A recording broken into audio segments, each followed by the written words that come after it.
y desde lo macro, de este magnífico análisis de sistema, a lo micro, con Guadalupe Jover también asesora en desarrollo curricular, concretamente en su área de lengua. Guadalupe, cuando tú quieras, tienes la palabra.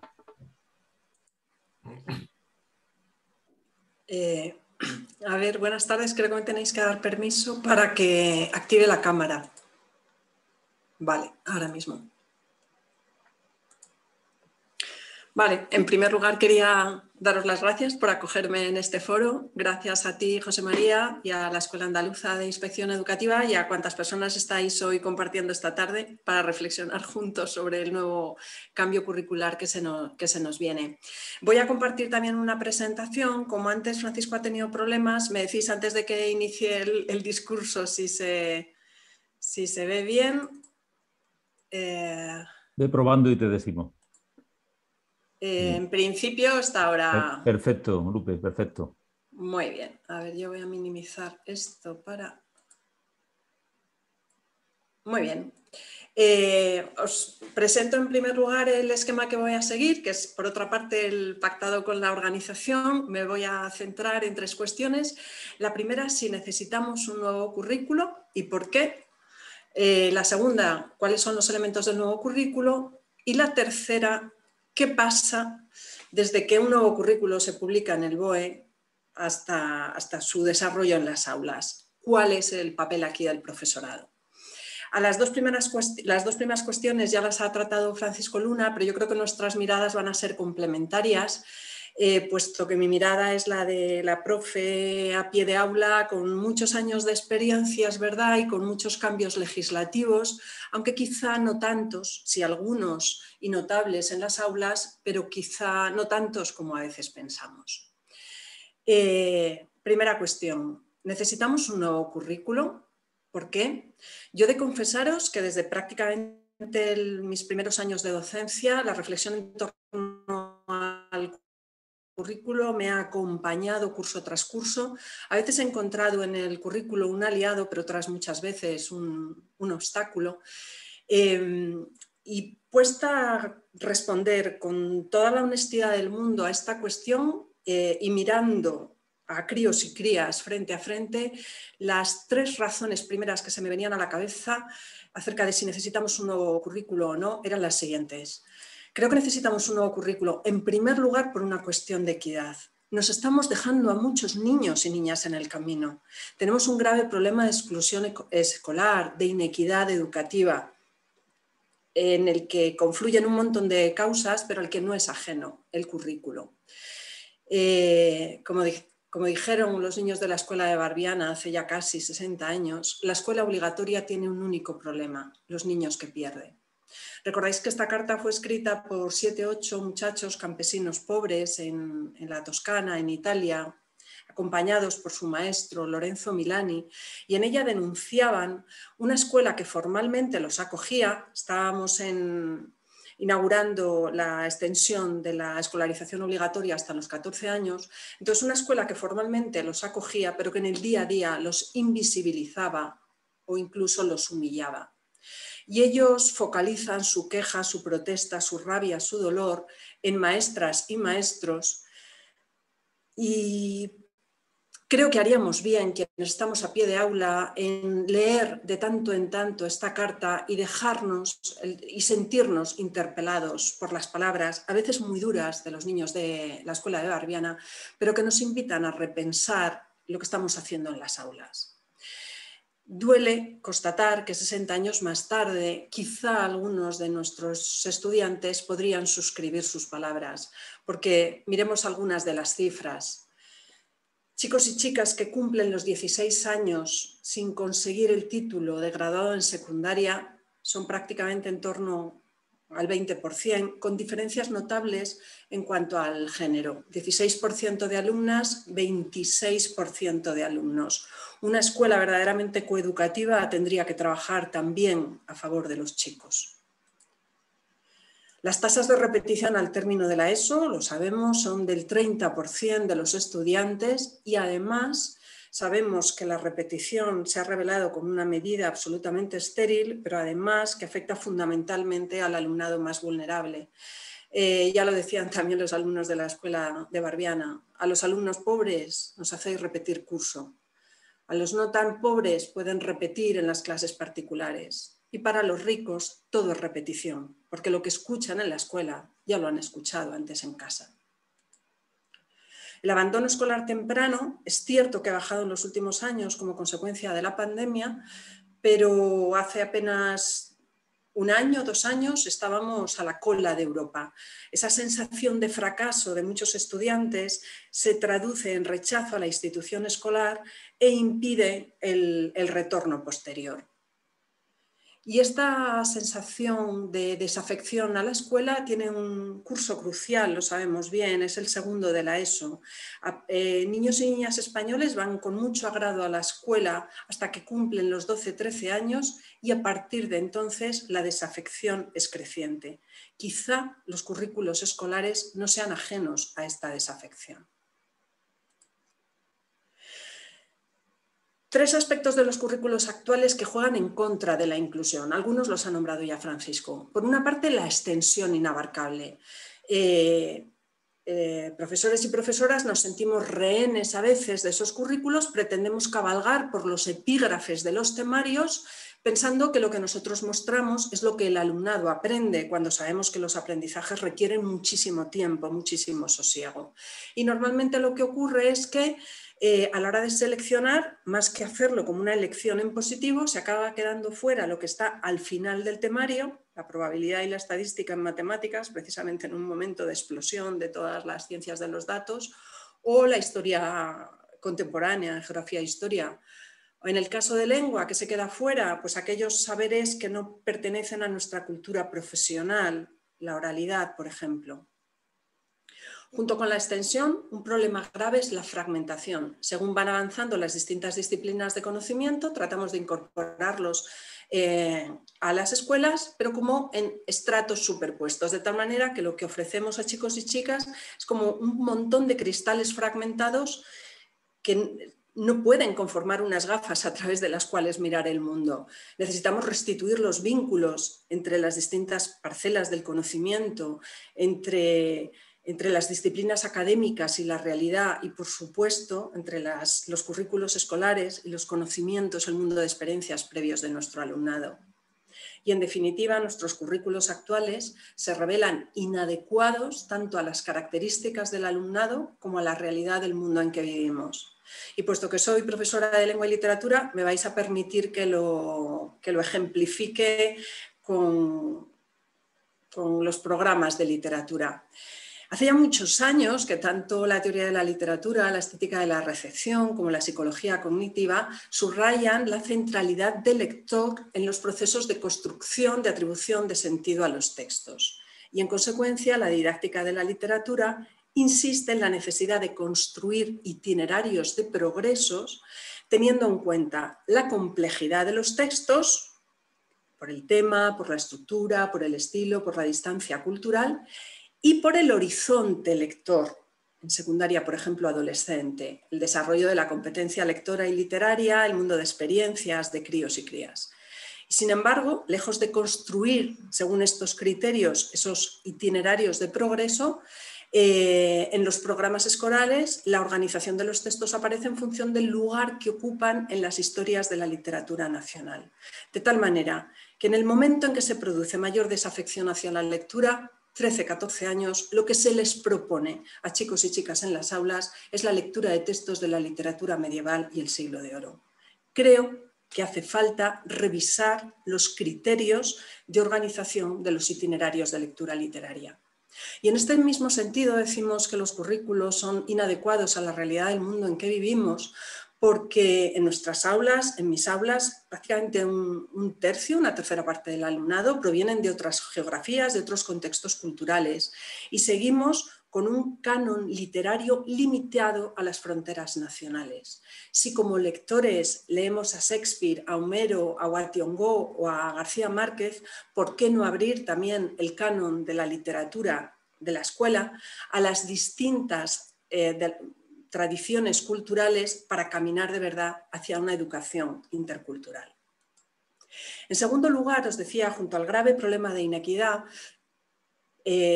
creo que necesitamos cambiar los currículos también para mejorar la calidad en el más noble sentido de la palabra de cuanto hacemos en las aulas.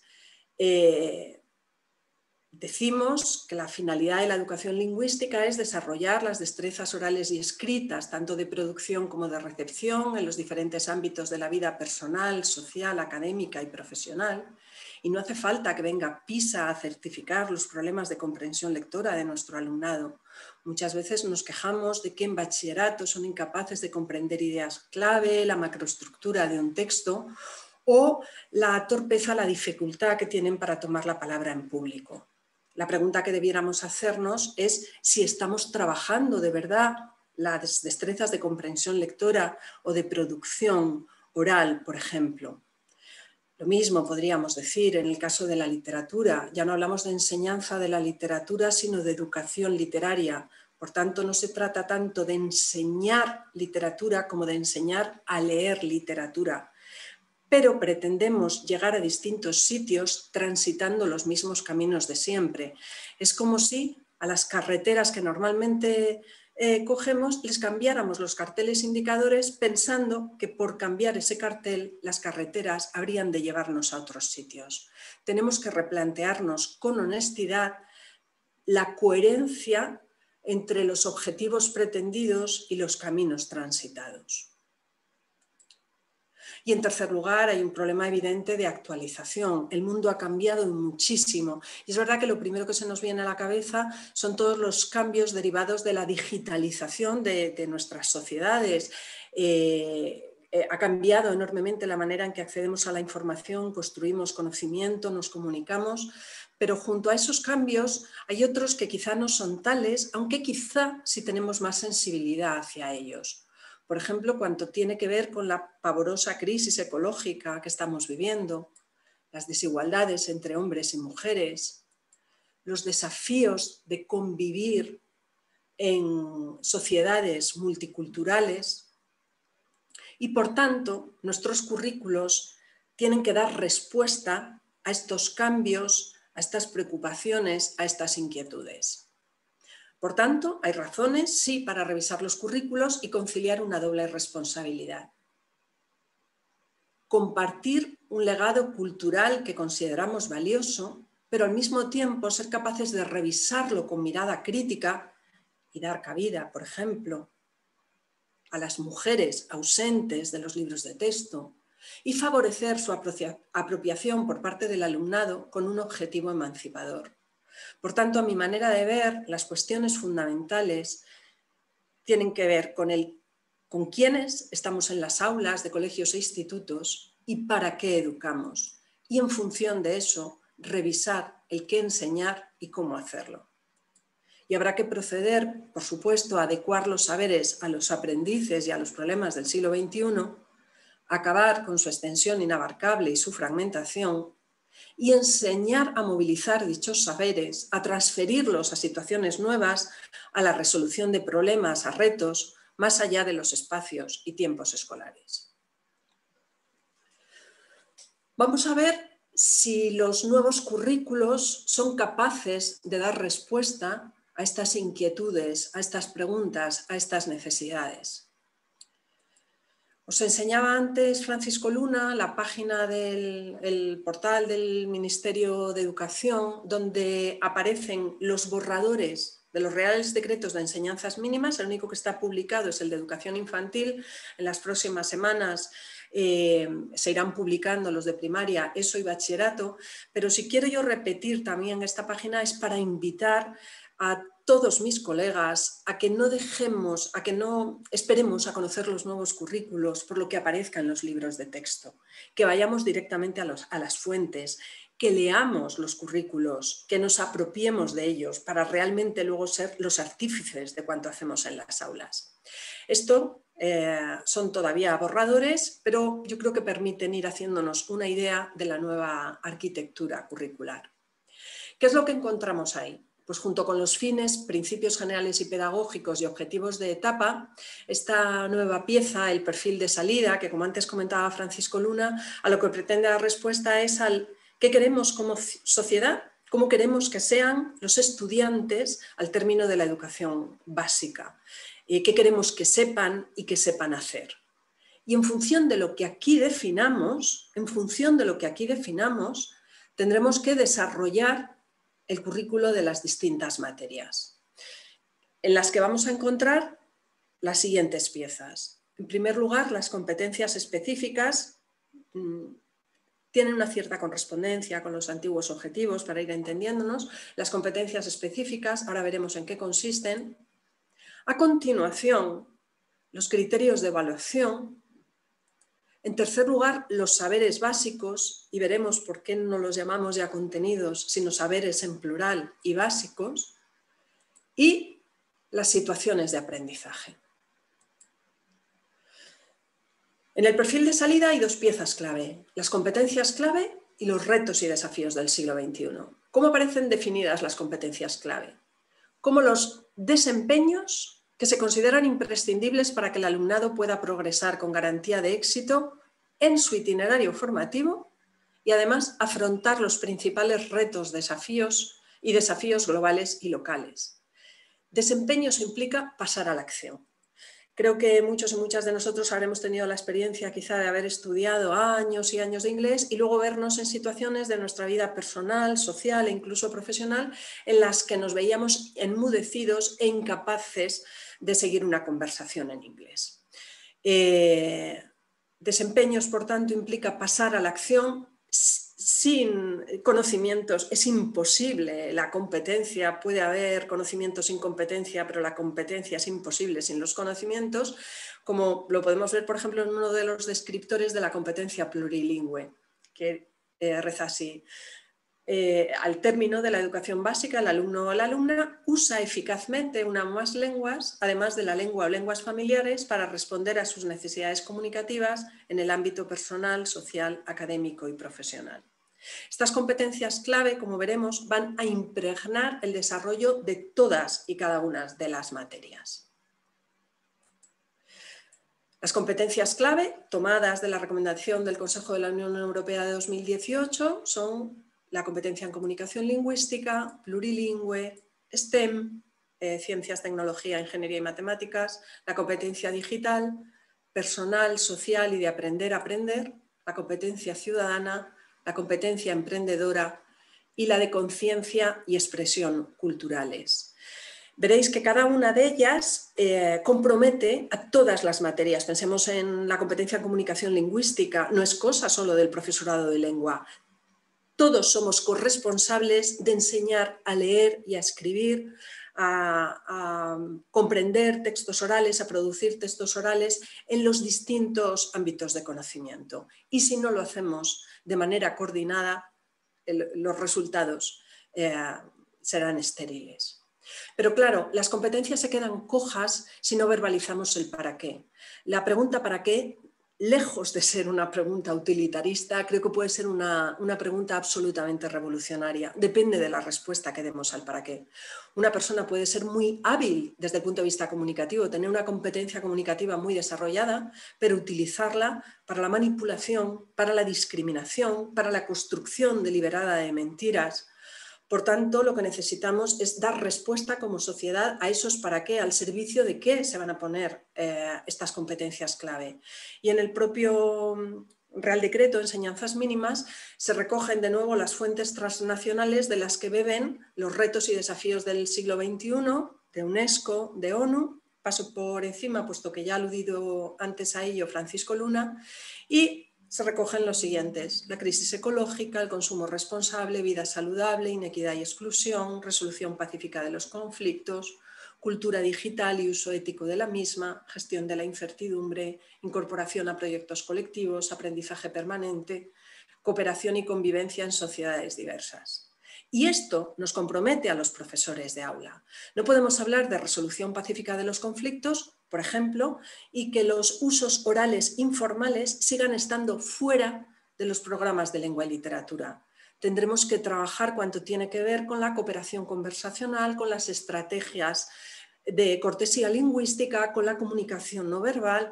Es decir, esto es algo que debe ser enseñado. No podemos seguir considerando los retos y desafíos del siglo XXI como hemos considerado muchas veces los ejes transversales del currículo como algo absolutamente periférico y que nos limitábamos a recoger en determinados días del calendario escolar. Vale, decíamos que estas competencias clave son transversales al desarrollo del currículo de todas las materias y cuentan cada una de ellas con una serie de descriptores. Antes hemos leído uno de la competencia plurilingüe, voy a leeros ahora uno de la competencia STEM. Dice, utilizan métodos inductivos y deductivos propios del razonamiento matemático en situaciones conocidas, selecciona y emplea diferentes estrategias para la resolución de problemas, analizando críticamente las soluciones y reformulando el procedimiento si fuera necesario. Esto no es algo específico de matemáticas o de física o de química. También en ciencias sociales y también, ¿por qué no?, a la hora de abordar la reflexión sobre la lengua, tenemos que incorporar esta competencia clave.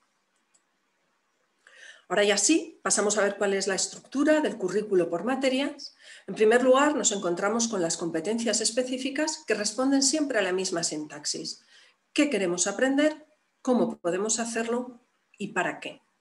Os he puesto un par de ejemplos, uno de educación física, adoptar un estilo de vida activo y saludable, seleccionando e incorporando intencionalmente actividades físicas y deportivas en las rutinas diarias, a partir de un análisis crítico de los modelos corporales y del rechazo de las prácticas que carezcan de base científica, para hacer un uso saludable y autónomo de su tiempo libre y así mejorar su calidad de vida. Veis la relación con los retos y desafíos del siglo XXI y además veis esta movilización de los aprendizajes más allá de los tiempos y espacios escolares. Otro ejemplo de geografía e historia en la ESO, comprender los procesos geográficos, históricos y culturales que han conformado la realidad multicultural en la que vivimos, conociendo y difundiendo la historia y cultura de las minorías étnicas presentes en nuestro país y valorando la aportación de los movimientos en defensa de la igualdad y la inclusión para reducir estereotipos, evitar cualquier tipo de discriminación y violencia y reconocer la riqueza de la diversidad. Bien, cada una de las áreas o materias tiene diferentes competencias específicas relativas, os pongo el ejemplo de lengua y literatura, a la diversidad lingüística, a la expresión y comprensión oral y escrita, con una dedicación específica a la alfabetización informacional, a la educación literaria, a la reflexión sobre la lengua y a la ética de la comunicación. Y a continuación, y no es inocente el que aparezcan los criterios de evaluación antes de los saberes básicos, puesto que constituyen el marco a través del cual hay que leer luego la orientación que debemos dar a los saberes en el quehacer del aula. Y recojo unas palabras de Neus San Martí que dice lo siguiente: los cambios curriculares importantes se concretan en cambios en la evaluación. Si no cambia la evaluación, no cambia nada. Un criterio de evaluación competencial, por tanto, apela a la movilización de los conocimientos en situaciones contextualizadas, complejas y novedosas. Y permitidme que ponga un ejemplo tomado del deporte. En los entrenamientos trabajamos la entrada a canasta, el tiro libre, el tiro de tres, el pase, la defensa individual, etc. Pero lo relevante es en qué medida somos luego de pasar a la acción y tomar decisiones en situaciones contextualizadas, complejas y novedosas acerca de si tenemos que pararnos y tirar, entrar a canasta, parar, pasar, etc. ¿Cuáles son, por ejemplo, dos criterios de evaluación del área de lengua castellana y literatura relativos a la competencia escrita? Para ejemplificar esto que estaba apuntando. Uno de ellos dice así: planificar la redacción de textos escritos y multimodales de cierta extensión, atendiendo a la situación comunicativa, el destinatario, el propósito y el canal. Redactar borradores y revisarlos con ayuda del diálogo entre iguales e instrumentos de consulta, y presentar un texto final coherente, cohesionado y con el registro adecuado.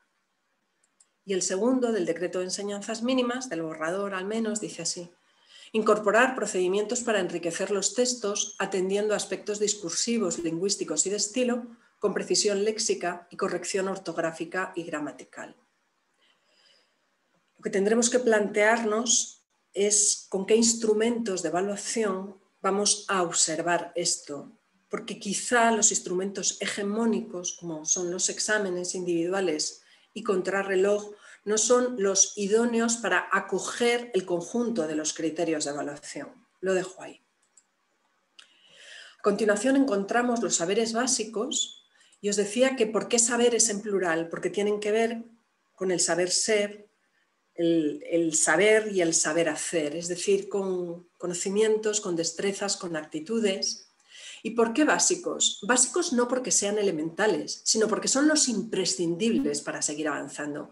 Mirad, pensando en esto, a mí se me venía la metáfora de unas escaleras de madera, estas que teníamos antes en las casas, cuando los techos eran mucho más altos, en los que en una parte teníamos todos los peldaños y la otra simplemente servía para asegurar la estabilidad de la escalera. Yo a veces tengo la sensación de que a críos y a crías los hacemos... pretendemos que se encaramen al peldaño superior, pero por el lado opuesto, sin ofrecerles todos esos peldaños intermedios. Así, no trabajamos lo suficiente la comprensión lectora cuando la comprensión lectora está en la entraña misma de la inclusión escolar. Un crío, una cría que no entiende lo que lee, es incapaz de progrese, de que tome las riendas de su propio aprendizaje y que progrese a lo largo de la escolarización. Por tanto, cuando hablamos de saberes básicos, hablamos de no escamotear esos peldaños previos y, desde luego, por supuesto, de no poner un tope a la escalera. La escalera puede ser infinita para que cada una pueda llegar tan lejos como quiera, de nuevo, más allá de los tiempos y los espacios escolares. Os pongo un ejemplo de cuál es el saber básico que aparece en el bloque 2, la comunicación del currículo de lengua castellana y literatura. Dice así: estrategias de producción, comprensión y análisis crítico de textos orales, escritos y multimodales de diferentes ámbitos, con atención conjunta a los siguientes aspectos: contexto, componentes del hecho comunicativo, participantes, el grado de relación entre ellos, de jerarquía, etc., el grado de formalidad e informalidad de la situación, el canal, el propósito. Los géneros discursivos del ámbito personal, desde el WhatsApp hasta el correo electrónico, del ámbito social, todos los medios de comunicación, del ámbito académico, textos expositivos, instructivos, etc., y del ámbito profesional, la entrevista, el currículum vitae, etc. Los procesos en los que deberíamos mediar mucho más de lo que habitualmente lo hacemos, en la interacción oral y escrita, en cuáles son las estrategias de comprensión oral, de producción oral, lo muchísimo que hay trabajado acerca de los obstáculos que críos y crías encuentran al leer un texto y cómo podemos intervenir para proveerlos de estrategias que les permitan ser autónomos para entender cualquier tipo de texto, de producción escrita, alfabetización informacional, y vinculado a todo ello el reconocimiento y uso discursivo de los elementos lingüísticos. Y hay, desde luego, plena confianza en el profesorado para que sepa luego adecuar a lo largo de cada uno de los cursos la complejidad de estos textos, la mayor o menor proximidad a las prácticas discursivas y a la experiencia lingüística y cultural del alumnado, diversificar propósitos de lectura y escritura. Pero esto, si nos lo tomamos en serio, es un saber básico en el que tenemos que incidir de una manera mucho más planificada, coordinada y sostenida de lo que habitualmente lo hacemos. Y en último lugar, y esto sí que va a corresponder fundamentalmente a los centros docentes, a los equipos docentes, al profesorado, el diseñar situaciones de aprendizaje en el que se combinen todos estos saberes básicos para movilizarlos, como digo, en situaciones de aprendizaje contextualizadas, basadas en proyectos, con problemas reales, ligados a la experiencia del alumnado, de carácter interdisciplinar siempre que sea posible y que den respuesta a los retos del siglo XXI. Bien sabemos que esto no es algo novedoso, que hay muchísimos centros donde se está trabajando así, de una manera más puntual o de una manera más sostenida. A la hora de llevar adelante un huerco escolar, una radio escolar, de participar en la campaña Recreo Residuos Cero, se están movilizando un montón de saberes. O cuando con motivo de un intercambio escolar los críos del centro de acogida pues elaboran sus trípticos para enseñarles la localidad, etc. De lo que se trata, por tanto, en las situaciones de aprendizaje es, con esa despensa que nos ofrecen los saberes básicos, de ir combinando estos elementos para ir diseñando menús nutritivos y, a ser posible, también agradables, desde la necesaria atención a las particularidades de los comensales y al contexto. Lo que es fundamental aquí es que atendamos a la complementariedad, es decir, Por ejemplo, Tomás decía que el mero acceso a la información no es garantía del aprendizaje y del desarrollo. Es decir, se puede entender que tener un fácil acceso a la información va a provocar aprendizaje y ese simple hecho no. Javier planteaba la gran distancia que se establece entre el boletín oficial del Estado, lo que se publica en el boletín oficial del Estado y las aulas. Ana planteaba cómo se puede reducir el currículum realmente en la realidad si seguimos teniendo 9 áreas en primaria o yo digo 12 o 13 asignaturas en secundaria. Es decir, mantener el esquema disciplinar no puede ser una dificultad para adelgazar el currículum, ese currículum que yo llamo adiposo. Tomás volvía a insistir en la importancia de profundizar, de la reincidencia sobre lo fundamental, y para eso es clave tener claro lo fundamental. Soledad García planteaba un tema que yo considero también importantísimo, el de las editoriales. Es decir, han captado este nuevo esquema las editoriales en la medida que los libros de texto determinan en muchos casos la actividad de las aulas. Si las editoriales no captan y no llevan a cabo, no desarrollan textos adecuados o al menos mínimamente adecuados con este nuevo esquema, difícilmente se podrá llevar a cabo, insisto, por la presencia o la omnipresencia de los libros de texto. La misma Soledad también hablaba de que esto tiene que conectarse con la formación inicial del profesorado. Yaizal hablaba de un currículum de humanidades para una élite. Realmente que el currículum de las humanidades se había convertido en un currículum para una élite y no para la ciudadanía. Ya tenemos aquí a Lupe. Lupe, hemos tenido un problema técnico. Tienes que conectar el micro. Ah, vale. No Estabas... sabía qué había pasado. ¿Nos ha pasado a todos o solo a todos? A mí? Ha habido una caída del sistema, de la plataforma y bueno, hemos conseguido recuperarla, pero bueno, todos nos hemos desconectado de golpe. Tú estabas ya en la parte final de tu disertación. Exactamente, creo que con las últimas ideas, creo que incluso yo te oía por teléfono que seguías hablando a pesar de estar desconectada, y no sé, si quieres un poco las conclusiones finales, las ideas finales. Es que no sé dónde me había quedado cuando había llegado, porque no he sido consciente de que se había perdido la conexión hasta más adelante. ¿Había empezado ya a hablar del BOE al aula? No, no, esa parte faltaba. Tú has desarrollado, has concretado la estructura curricular, has llegado incluso a lo que se denomina supuestos de aprendizaje, ¿no? Las situaciones de aprendizaje. Las situaciones de aprendizaje, sí. Las estabas comentando y te faltaba a partir de ahí. Vale, pues y además esa parte del BOE al aula creo que es importante. Sí, sí, es que estaba sufriendo porque no sé si tenemos hasta las 7, quería dejar tiempo para el coloquio. A las 7 tenemos que terminar, eso sí, pero vamos, venga. Bueno, pues voy ligerita. Concluimos. Vale.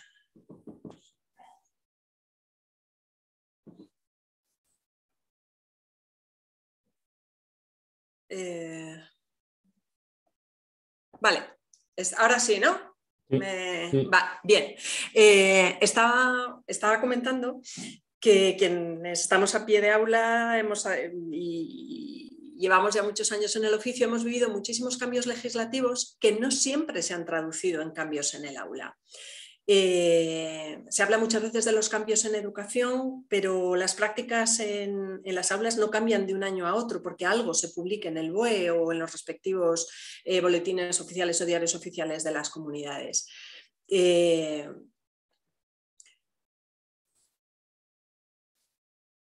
Perdonadme que tengo que retomar ahora el hilo. Vale, entonces, cuando hablamos de currículo, ¿de qué currículo estamos hablando? ¿Del currículo real de las aulas o de lo que ha aparecido publicado en un boletín? Para mí fue muy esclarecedor leer a Gimeno Sacristán hace ya muchos años en su libro El currículum, una reflexión sobre la práctica, porque él habla o se plantea de qué hablamos cuando hablamos del currículo. Y habla de que el currículo no es uno, sino que son 5, ya que por una parte está el currículo legislado. A continuación, el currículo editado, el currículo programado, el currículo en la acción y el currículo evaluado. ¿Qué es el currículo legislado? Pues lo que se publica en el BOE en un primer momento, el decreto de enseñanzas mínimas, que luego es desarrollado en un 50%, en un 40% por las comunidades con lengua propia o no, y que aparece publicado en los respectivos boletines oficiales. Yo no sé si alguna vez habéis hecho el ejercicio de comparar los desarrollos autonómicos de algún currículum. Yo recuerdo haberlo hecho en su día con la LOE, y el desarrollo autonómico puede ser enormemente dispar, pero incluso a veces hasta llegar a concreciones antagónicas. Pero esta enorme diversidad, en cambio, aparece uniformizada de nuevo en el segundo paso, en este currículo editado, el de los libros de texto. Gran parte del profesorado se entera de los cambios legislativos por el libro de texto, porque hay que elegir un nuevo manual para la clase. Y los libros de texto hacen su propia lectura de los currículos acorde con lo que pertenece a la cultura profesional. No olvidemos que los libros de texto tienen un doble destinatario, el alumno, pero también el profesor que lo elegirá o no. Y hay determinados cambios curriculares que se incorporan a los libros de texto, pero otros muchos no. Si bien entre el currículo legislado y el libro de texto puede haber a veces cambios notables, los cambios, en cambio, entre el currículo editado y el programado a veces son mínimos. ¿Por qué? Porque en demasiados departamentos tal vez la programación escolar no es sino una transcripción del índice del libro de texto elegido. Sin embargo, miembros de un mismo departamento, cuando luego pasan a las aulas, posiblemente desarrollan realmente currículos con notables diferencias entre ellos. Es verdad que a veces escuchamos a compañeras decir, bueno, si a mí me da igual lo que diga el currículo, yo cuando entro en el aula soy libre. Yo quisiera hacer desde aquí un llamamiento a la responsabilidad profesional e invitar a poner en la programación del departamento, en la programación de aula, aquello que realmente hacemos y a defenderlo, porque estas resistencias a veces son tan estériles como costosas si no construimos redes para conformar esa tercera parte de los peces, de los bancos que se atreven a caminar, digamos, a cambiar el rumbo, a cambiar de dirección. Si bien el currículo en la acción a veces es enormemente, o no tan enormemente diferente entre unos docentes y otros, de nuevo llegamos a una cierta homogeneización con los currículos evaluados, sobre todo en las pruebas extraordinarias antes de junio y septiembre, ahora de junio-julio, o con la EBAU.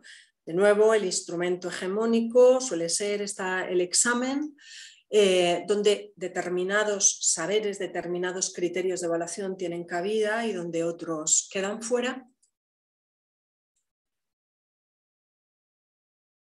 Pero yo quisiera hacer un llamamiento a todos mis colegas, a los docentes, a ser capaces de tomar las riendas de nuestras programaciones de aula, a buscar esa coherencia entre los sitios a donde decimos querer llegar y los caminos que transitamos en el día a día en el aula.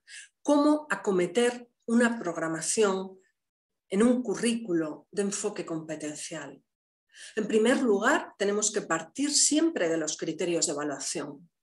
Dice Neus San Martín que el alumnado percibe lo que es importante aprender a partir de lo que el profesorado valora, no solo de forma explícita, sino también implícita, cuando propone actividades concretas para evaluar aprendizajes y cuando aplica determinados criterios de evaluación. Es decir, es bastante estéril que insistamos, por ejemplo, que el texto escrito es fruto de un proceso de planificación, de redacción y revisión de sucesivos borradores hasta llegar a la copia definitiva y luego pretendamos evaluar la competencia escrita en un examen, porque los estudiantes aprenden que el atajo más rápido para resolver de manera exitosa esta prueba es la memorización y reproducción de lo que aparece en el libro de texto. Por tanto, tenemos que procurar una coherencia entre las dos finalidades de la evaluación, la reguladora y la calificadora. Con reguladora quiero decir que la evaluación está desde el comienzo mismo de la programación.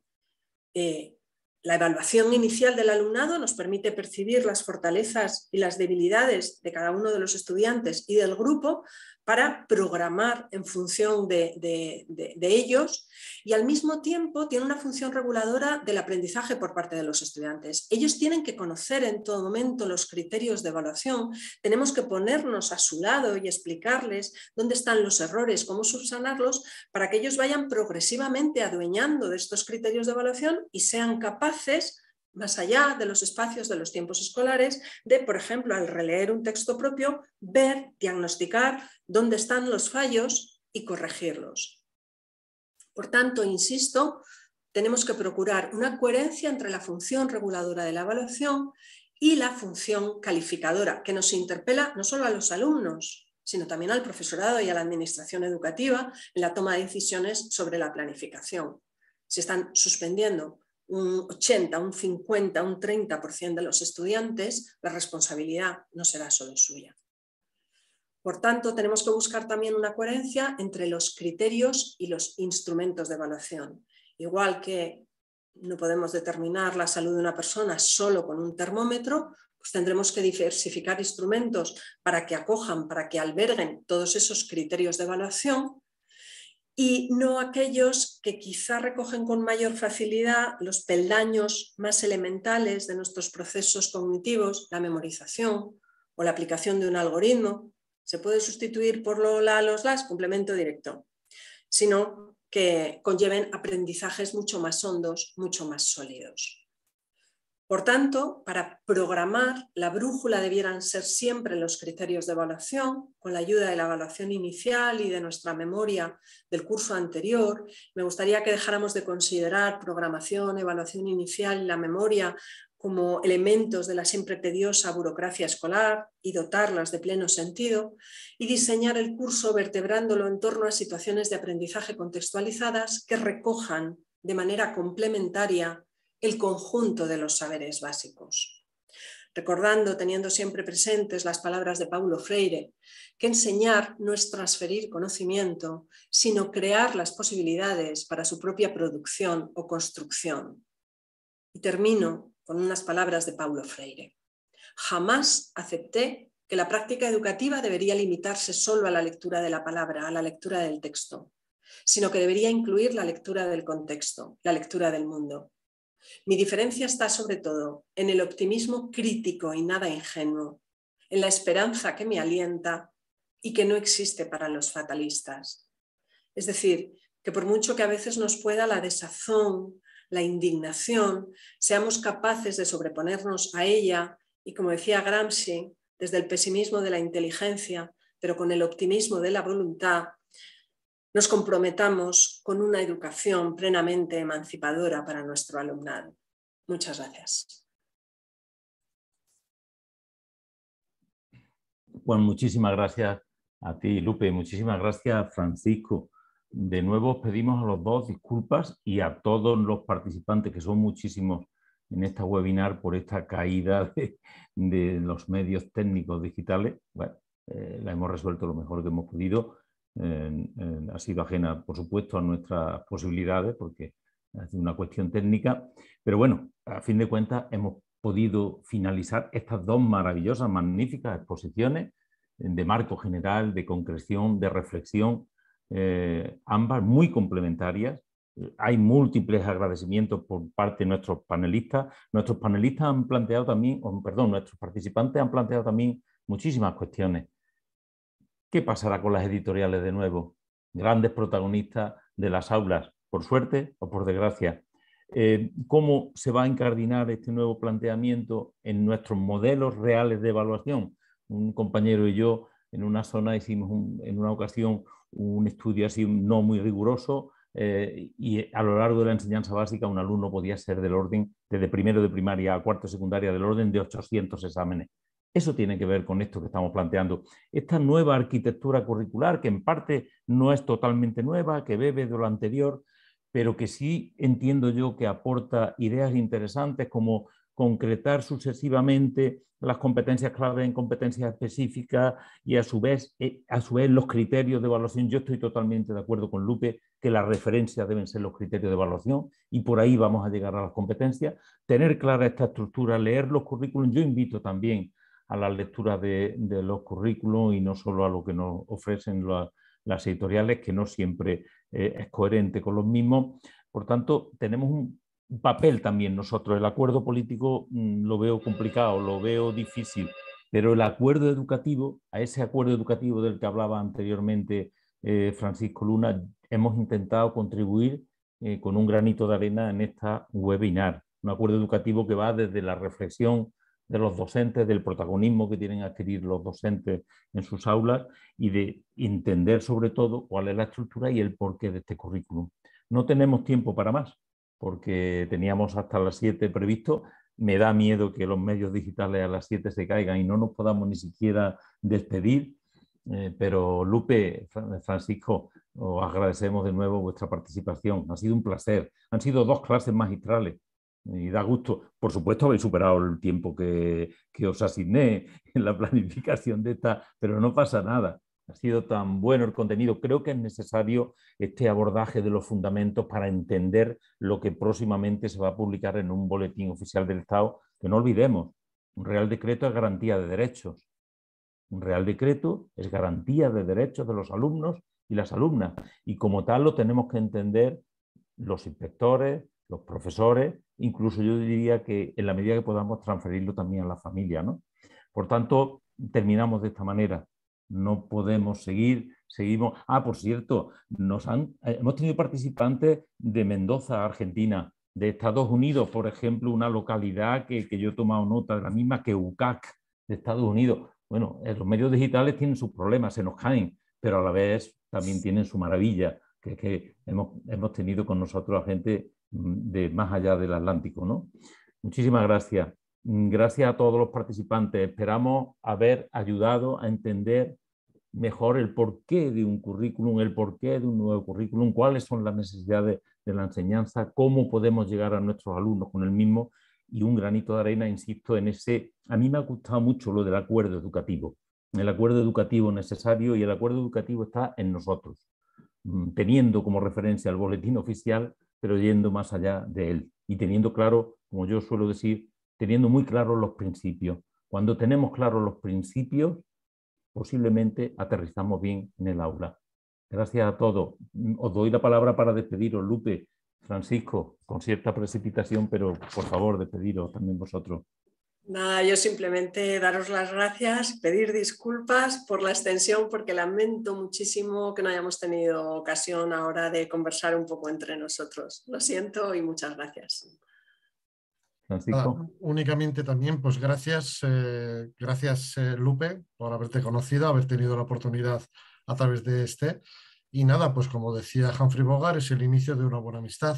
Totalmente de acuerdo. El eje Sevilla-Madrid-Bilbao ha funcionado a pesar de todo y lo retomaremos próximamente.